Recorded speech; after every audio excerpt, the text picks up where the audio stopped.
Monsieur le Président de l'Association des imams du département de Keur Massar, Mesdames, Messieurs les conseillers municipaux et départementaux, Mesdames, Messieurs les membres du bureau exécutif du conseil départemental de Keur Massar, chers élus, Madame la Présidente du conseil départemental, du conseil de cadre, Madame la Présidente du cadre de concertation des femmes élues du département de Keur Massar, chers parents d'élèves, chers parrains, chers lauréats, c'est un honneur de prendre la parole dans cette assemblée où l'on célèbre l'excellence. Je suis très heureux d'assister ce matin à cette journée qui est devenue une opportunité de raffermissement et de renforcement de l'unité de notre département.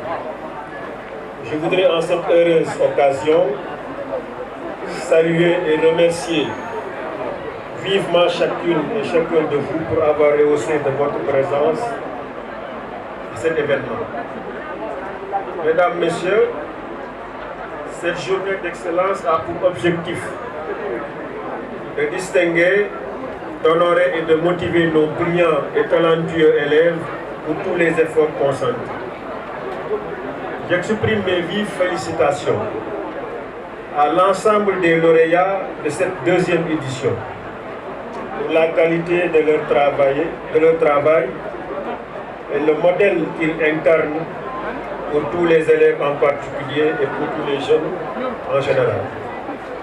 Chers lauréats, je vous exhorte à continuer à travailler avec acharnement et abnégation dans un esprit de rigueur et de compétition saine, car le Sénégal compte beaucoup sur vous pour son développement. Je salue nos parrains ici présents en leur remerciant du fond du cœur pour avoir accepté d'être parrains et de rehausser de leur présence cette journée.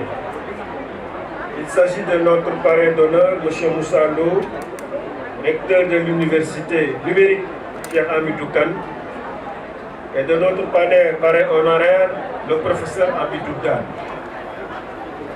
Nous vous remercions également de votre soutien très précieux.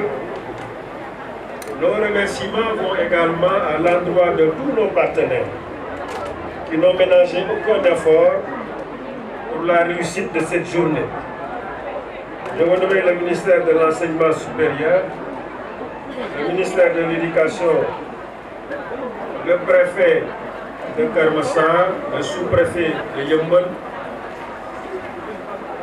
le directeur de la DMTA, la direction du matériel et du transit administratif, les maires de toutes les communes de Keur Massar, l'IA de Pikine Guédiawaye Keur Massar, comme il vient de le dire, l'IF de Keur Massar, le proviseur du lycée de Yeumbeul, le directeur de Orix Énergie, le directeur de Auchan Sénégal, le directeur de l'UPG, le directeur de l'ONG Alphadev, le directeur de Intégral Holding, la directrice de Al-Mourchid Élégance, le commandant de la brigade de gendarmerie de Keur Massar, le commissaire de Yeumbeul, Online SAS et Moussa Kamara. Je remercie enfin tous les organisateurs de cette journée sans exception. Mesdames, Messieurs, honorables invités, l'éducation à la citoyenneté. Quelle responsabilité de l'école pour une stabilité sociale et économique est le thème de cette deuxième édition. Ce soir se justifie amplement dans la mesure où aujourd'hui nous constatons que les vertus cardinales de solidarité, de patriotisme, du sens du devoir accompli, du sens du bien commun, du respect des droits, du devoir du citoyen, du développement durable, de la tolérance dans les relations avec les autres, des responsabilités individuelles et collectives face aux problèmes du monde se vident chaque jour de leur sens. Par rapport à cette situation inquiétante et préoccupante Seule l'éducation à la citoyenneté dans les écoles peut restaurer ces valeurs. En plus, il se dégage de nos jours un consensus de plus en plus large quant au rôle que jouent les premières années de l'enfance dans la formation d'adultes productifs et adaptés. L'éducation à la citoyenneté est un processus formel ou informel par lequel un individu est mis en situation face à ses droits et à ses devoirs ou à son environnement social, politique, économique et culturel. Elle permet de donner la possibilité à tout citoyen de comprendre et d'intégrer la philosophie de la citoyenneté dans ses pratiques quotidiennes. En outre, elle offre aux citoyens des aptitudes à conduire sa vie dans la dignité et dans la solidarité. Cependant, l'éducation à la citoyenneté, bien qu'étant une œuvre collective impliquant les structures éducatives et la société dans son ensemble, elle interpelle plus l'école qui se présente en bien d'égard comme un cadre approprié de promotion des valeurs sociales et économiques. Étant une institution majeure qui remplit des missions essentielles pour la société comme pour les individus, sa responsabilité pour une stabilité sociale et économique n'est plus à démontrer. L'école joue un rôle prépondérant dans la stabilité sociale et économique d'un pays à travers la socialisation et la formation technique et professionnelle. La socialisation désigne l'apprentissage des valeurs et des normes propres à une collectivité. L'école reste un dispositif privilégié de transmission de ces valeurs et normes. Ainsi, elle contribue à créer un sentiment d'appartenance collective et met l'accent sur une nouvelle citoyenneté construite autour du principe de vivre ensemble. Ce qui suppose la tolérance, construite autour du principe de vivre ensemble, ce qui suppose la tolérance vis-à-vis des différences et des particularités de cette sorte. Émile Durkheim disait que l'école, dans les sociétés à solidarité organique, où la cohésion sociale est fragile, est un rempart à l'anomie. L'anomie, c'est ce qu'on appelle l'affaiblissement du lien social. Car elle forge une conscience collective au travers des normes et valeurs qu'elle véhicule. En ce qui concerne la formation technique et professionnelle dispensée dans les écoles, elle favorise et développe ce que le prix Nobel de la paix Gary Becker appelle capital humain. Le capital humain, selon Becker, est l'ensemble des capacités productives qu'un individu acquiert par accumulation des connaissances générales ou spécifiques, de savoir-faire, etc. Il est un facteur déterminant dans la croissance économique qui apporte de nombreux bénéfices aux pays tels que l'amélioration du niveau de vie, du pouvoir d'achat,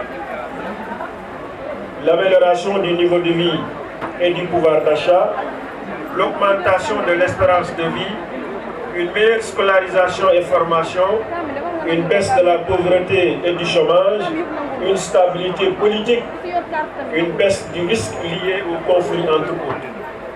La conséquence de tout ceci demeure la stabilité sociale et économique, gage d'un développement durable de nos pays. L'école a donc une importance capitale parce qu'il est le lieu par excellence de l'enseignement et de la formation qui sont les deux bases de l'éducation. C'est la raison pour laquelle l'éducation est notre priorité. Elle occupe une place privilégiée dans notre dispositif au niveau du conseil départemental, d'autant plus que le conseil départemental a en charge la gestion des lycées et collèges d'après l'article 312 du Code général des collectivités locales. C'est pourquoi nous ne ménagerons aucun effort pour doter ces institutions scolaires de matériel didactique, bureautique, du mobilier scolaire, sans oublier la construction de salles de classe et autres infrastructures scolaires, pour leur permettre de réussir leur mission noble. Nous avons l'ambition de réaliser dans le budget de 2024 les actions ci-dessus: le pavage de la cour du lycée de Diakhaï, la réfection de la salle de spectacle du lycée zone de recasement, la construction d'un complexe sportif, terrain de football, terrain basket et handball au CM Kermassar Village, la construction de salles de classe au lycée de la Ibrahima Diop de Yeumbeul, du CM Unité 20 de Jaxaay, du CM Castor Sotrac, la construction de cantines scolaires dont une partie est déjà prise en charge par le budget de 2023. Je vous remercie de votre attention. Ñu wax ci olof rek gannaaw ba ñu kilifa yi fi teew yëpp ñu leen sant ci français ñu ngi nuyu ñëpp di nuyu invité yëpp